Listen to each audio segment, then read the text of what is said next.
One of the original taxonomic classifications or categorizations of culture was provided by Edward T. Hall, who gave us, back in the 1950s, the categorization of cultures into either low context or high context cultures.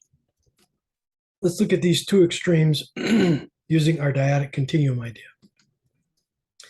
Remember that a culture being low or high context is all still on the good part of the acceptable ways of being continuum. And you might also remember Weaver's culture contrast continuum, which corresponds to cultural patterns that Lustig and Kester explain in depth and which we've seen in another presentation already.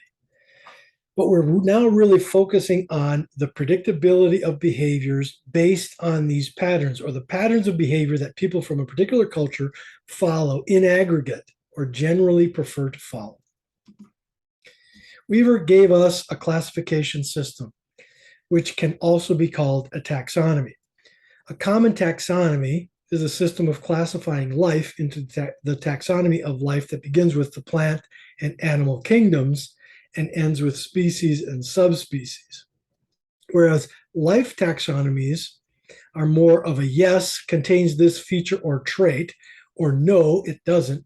Cultural taxonomies are classifications of general preferences and are predictive of patterns. Lustig and Kester used the term taxonomy to describe different approaches to culture and classifying them. We find the terminology that Hall uses cited and summarized in Weaver's interaction category of his culture contrast continuum. Here is Hall's full treatment and an explanation of what a culture that is low context tends to prefer in terms of communication versus cultures that are high context. An example of a low context culture is the American culture, which tends to prefer explicit, direct messages when communicating. They also are monochronic in terms of time, preferring to take turns when talking and preferring to arrive on time and follow a strict schedule. Low context cultural business is conducted through an impersonal contract signed by both parties. Low context cultural groups are weak and flexible, meaning that you can float in and out of groups very easily because these cultures are individualistic with weak interpersonal bonds and fluid identities. Group commitment is low.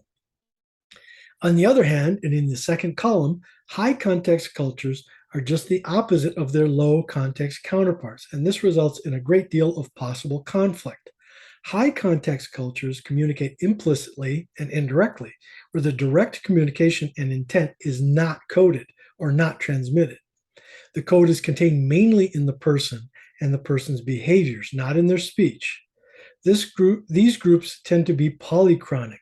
They may not take turns when speaking and may view time as flexible and cyclical. The high context cultural transaction of business is based on feeling and more intimate. It often involves getting to know each other and trust one another. It does not see the contract as important nor binding. For these reasons, high context business people tend to do business with people who feel like family, and their groups are very exclusive, with distinct in-groups and defined out-groups with strong interpersonal bonds. Hall cites Japanese and East Asian cultures, along with Middle Eastern cultures, as being high context. The limits of Hall's approach to classifying cultures is that it belongs to either this or that side as a whole system. A culture is either low context with all of those traits or high context with all of those traits. This makes it too reductionist. I also think it is too communication oriented. That's my own personal opinion.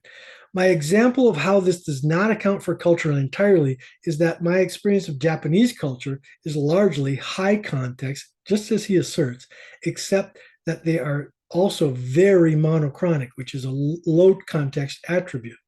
The Japanese trains all run on time, believe me, and being on time is a sign of respect in Japan. So if we look back at Weaver's dyadic continuum, we see that a culture may belong now to one side, which may be low context, and later to the other side, which may be high context. This approach, in my mind, is more flexible and less reductive, even if a bit opaque in terms of language that Weaver uses. That said, Hall is the more recognized among all of the intercultural theorists, and knowledge of the low versus high context differences is a must if you want to become interculturally competent. And Hall, as the grandfather of intercultural competence, is always a good place to start.